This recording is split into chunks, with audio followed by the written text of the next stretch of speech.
I'm back. I'm back. I Hate Average Podcast. What's going on? I Hate Average Podcast. We're back. We back grooving. This is a regular episode. We got a guest. I'm excited about him. But before we get to that, thank you guys again for your continued support. There's a lot going on in this world. It's been crazy. It's been really crazy. Been watching like the state of politics and a lot of issues going on in the world. It's been really crazy, and I think it's interesting just because we know we want to be aware, but we also want to do things to take our mind off of a lot of the pressures of life. Because it's really, I don't know if you guys are really paying attention, but it's wow, it's a lot going on. And one of the most important things is we're gonna have a new president this Friday. Donald J. Trump will be the 45th president of the United States. I'm interested in I'm just intrigued to see what's gonna happen. A lot of people are worried and going crazy.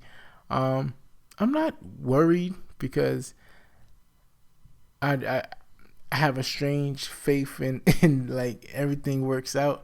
That's just my personal opinion. I could be wrong, and we could be heading towards World War III and the end of civilization as we know it. But I just think positive, and I don't think that's going to be a reality. I think everything's just going to be fine. He's going to say some things that people don't like. He's a conservative person, right? He's 70 years old. You shouldn't be surprised. A 70-year-old white guy having certain opinions, you shouldn't really be too surprised. But I guess we're surprised that he's not afraid to voice his opinion, which I don't think what he's saying is good, but I think having someone who's not a politician and someone that's not afraid to voice their opinions is a good thing.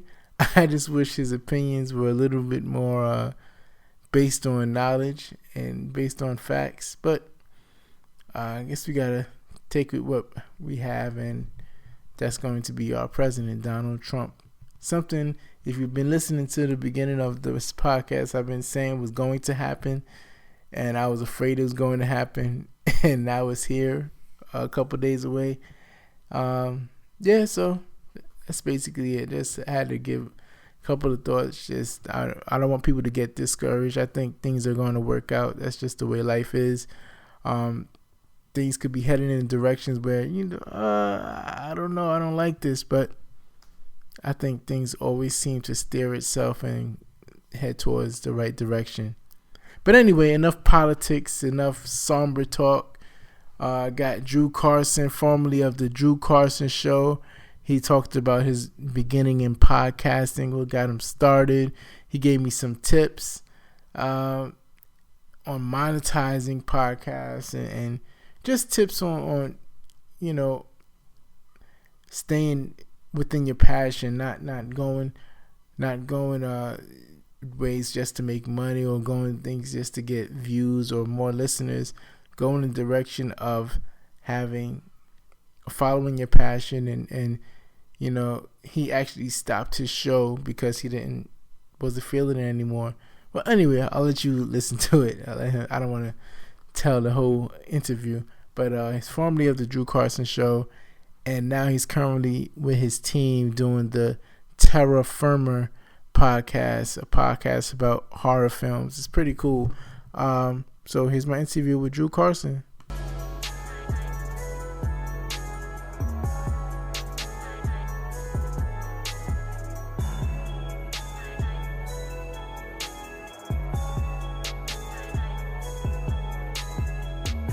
Everyone, this is I Hate Average Podcast. It's your host is Jay. I have here with me a cool podcast host, Drew Carson. He's formerly from the Drew Carson Show. Now he has a new podcast he launched, I believe, a couple weeks ago, right? Firma podcast. Yeah, it launched on the 13th. Okay, great. So everyone, welcome Drew Carson. Thank you so much for being on the show. Oh, it's my pleasure. It's always fun to see what it's like from the other side of the table when you're the one getting interviewed. Definitely. So, what what got you started with the Drew Carson show? What made you decide to launch that? Well, the Drew Carson show came out of a therapy session with a shrink. Okay. I suffer from social anxiety disorder, so I find it quite difficult to talk to new people. And my shrink at the time had suggested a way to overcome my social anxiety would be to make weekly phone calls to certain family members and talk for 10, 15 minutes with them. And to me, that just sounded dull, to be honest.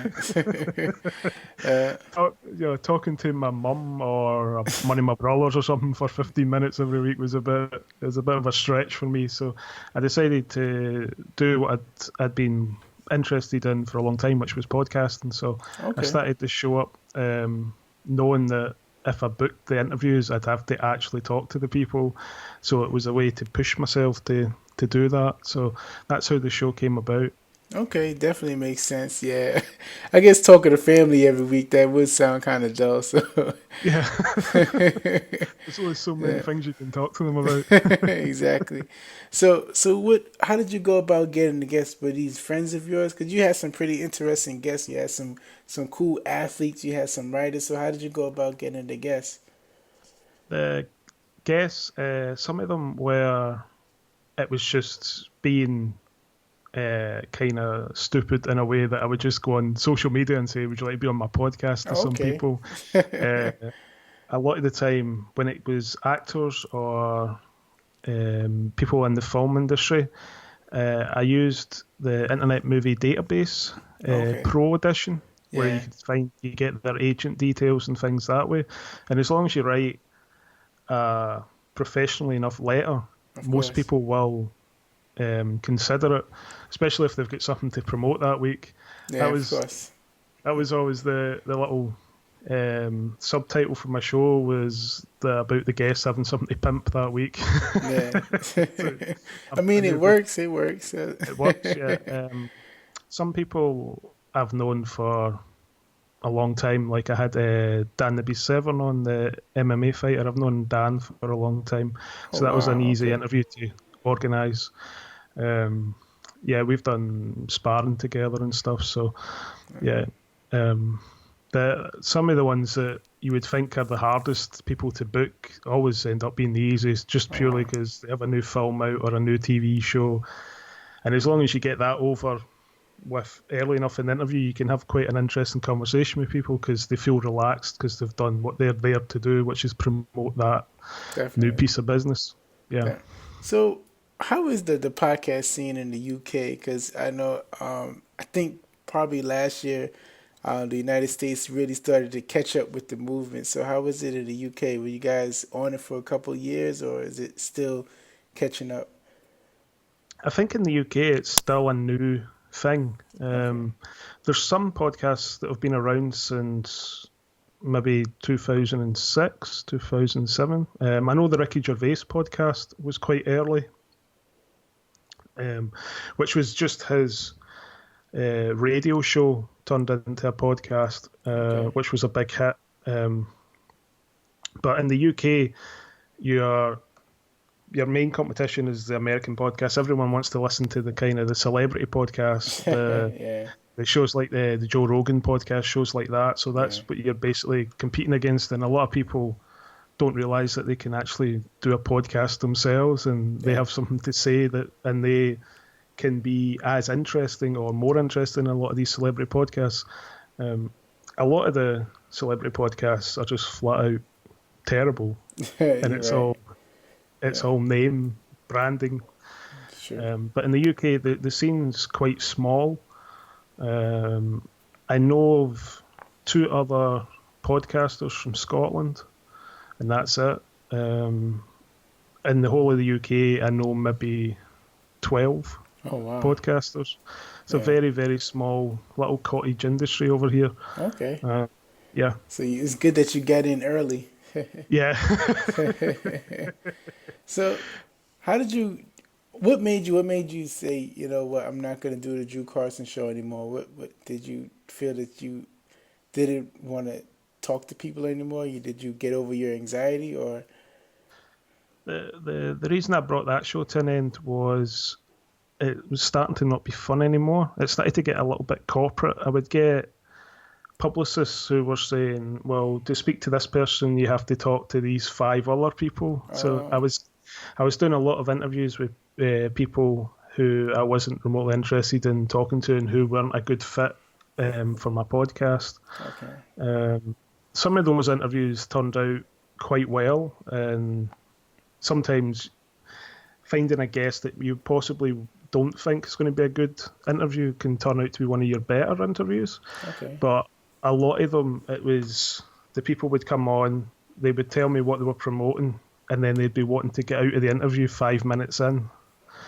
And I was putting together an hour a week show, so a 5-minute interview was, it wasn't good for me. Exactly, yeah, you're right. So yeah, I was starting to get a bit, I guess, beaten down by it a little bit, and it just wasn't fun anymore. So I decided. So it became like an obligation. Yeah, and I decided the best thing to do was to do something that might not be as popular, because over the course of the show, it went over 100,000 downloads.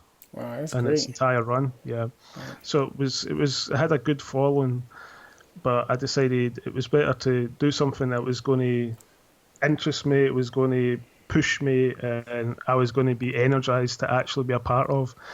So that's why I decided to switch up and move over to the Terra Firma podcast instead.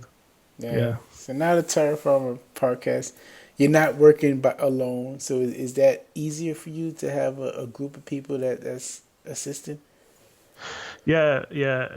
I'm getting a lot of help with this one. I'm doing episodes where there's roundtable discussions on different. It's a horror podcast, so we talk about different things. Like the one that's coming up is basically about if modern horror films are as scary as the classic ones, and if not, why.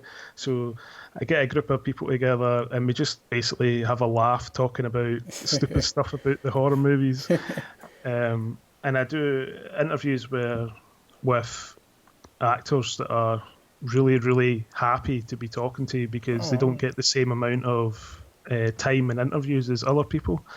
So I had recently Naomi Grossman, who plays Pepper in American Horror Story.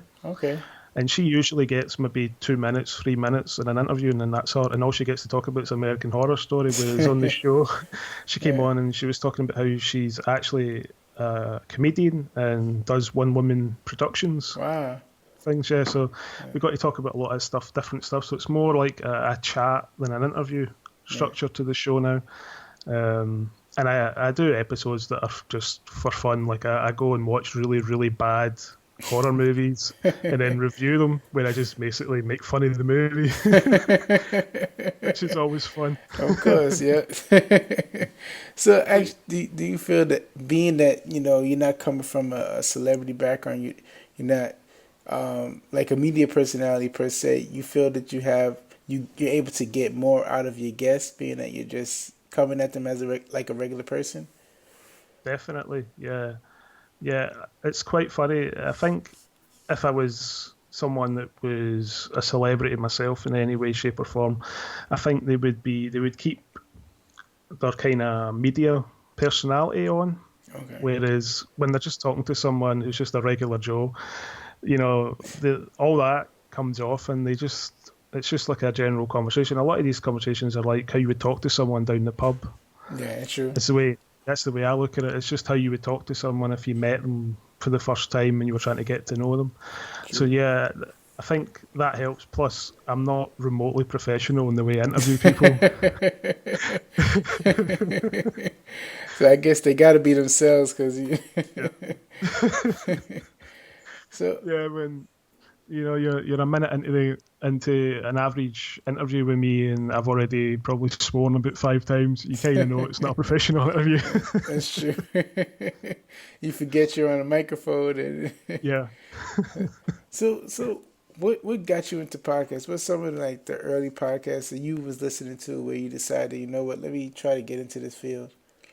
Yeah, I would say the Ricky Gervais podcast was probably the one that got me in. It was such a massive hit here in the media. It was the first time the word podcast, I think, had been used in British newspapers, was to describe that show. Okay. I'd never seen the word before, even though there was podcasts before that one. That was the first one that kind of hit the mainstream over here.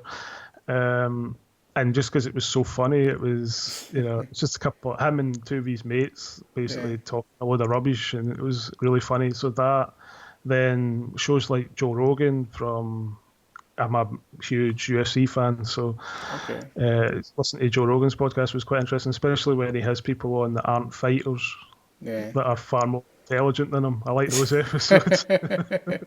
So you don't like the fighter episodes? You don't like? Yeah, some of the times he plays a little bit of lip service to them because he doesn't want to offend them in any way, the way he does with other people, where he's a little bit more calm people on their shit, where with the fighters he never seems to do that. Nah, you don't want to mess with those guys. No. But yeah, shows like that. I try to think. I listen to a lot of the Kevin Smith podcasts. Okay. Say Kevin Smith? The ones from members of the PDC group on Facebook. Okay. So I like listening to the kind of smaller budget shows and seeing how they're put together, because a lot of these people are in the same boat as me. You're kind of funding it out your own pocket, so it's good to listen to shows like that and see kind of what everyone else is doing to make themselves different from everybody else. Oh, definitely. So let me get off it. So you're a UFC fan. What did you think of Ronda Rousey? You think she's gonna quit or?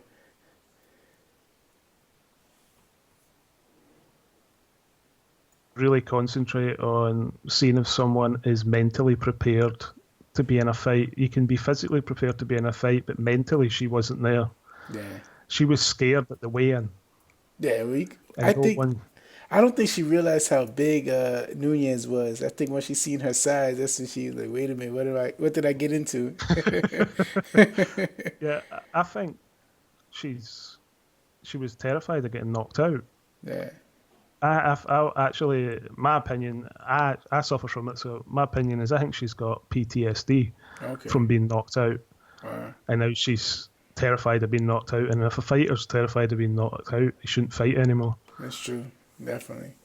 So, you say you've been sparring, so have you been a fighter before, or you just... Yeah, I've done a bit of this and a bit of that, yeah. Kickboxing, MMA, stuff like that, yeah. Okay. So, do you see a fighting podcast in your future, or are you just going to stick with the Terra Firma right now? Yeah, I'd consider doing a kind of like a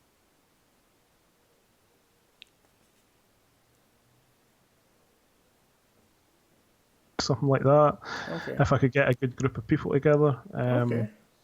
Yeah, definitely, especially if I was getting someone like Dan on the show, or Frank Trigg, someone like that coming on. And that would be great. Yeah. Basically, we'd probably get drunk and talk shit about the fighters.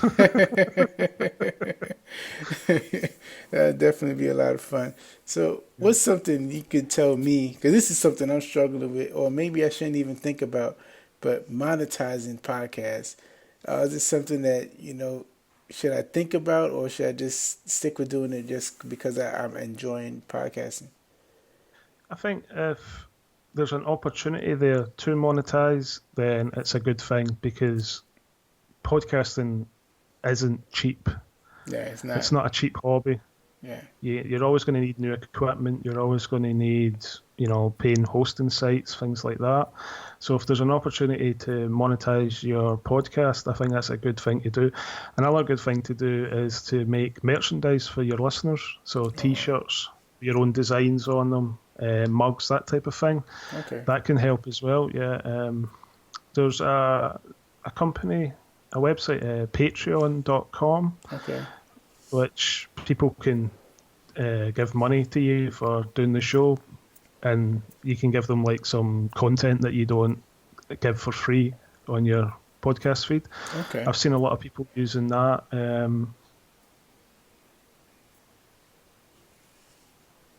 I definitely got it.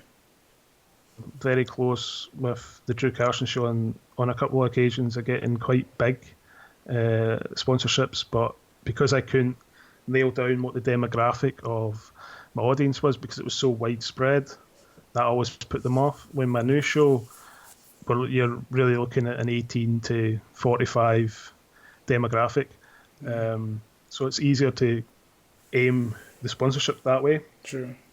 And I've had contact from a couple of beer companies and stuff like that.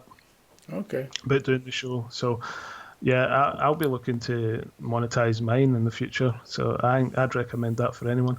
You can even monetize your website as well. With ads. Okay. Definitely. I definitely appreciate the tips because it's something I've been thinking about, but I just didn't want to put pressure on my listeners. Should I stick with, Yeah. But The thing is, if you've got that,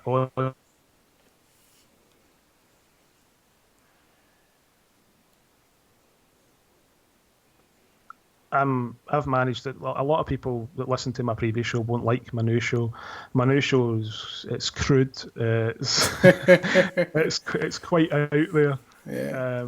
But a lot of them, even though it isn't for them, put tweets out with my links and stuff to help me on this new journey. So, yeah, your audience is always your number one asset on any podcast, and I'm sure your audience will want to help you out as much as they can. True. Yeah, they're pretty cool people. They've been giving me some cool feedback. So, Yeah. Well, Drew, I thank you so much for your time. I don't want to hold you up all night, but thank you so much for taking time out of your schedule. I wish you great luck with Terra Firma. I'm definitely going to check it out. Hearing you guys pub talk about some about some horror films, that should be a lot of fun, and I'm definitely going to spread the word for your podcast and have people checking it out.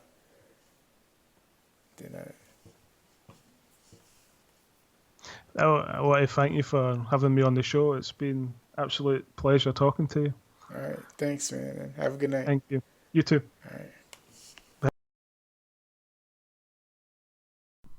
There you have it. That's my interview with Drew Carson. Thank you guys for checking it out. I told you it was interesting. It just gives a different take on podcasting.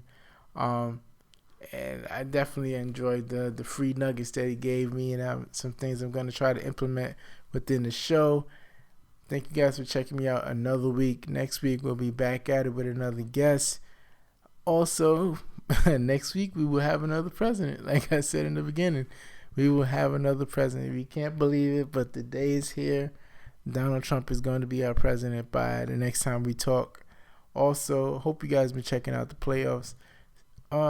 Some of my predictions are coming out, and some of them are just totally way off, and it's fun. I hope you guys are enjoying it. I think I'm gonna do another NFL episode before the Super Bowl, so look forward to that.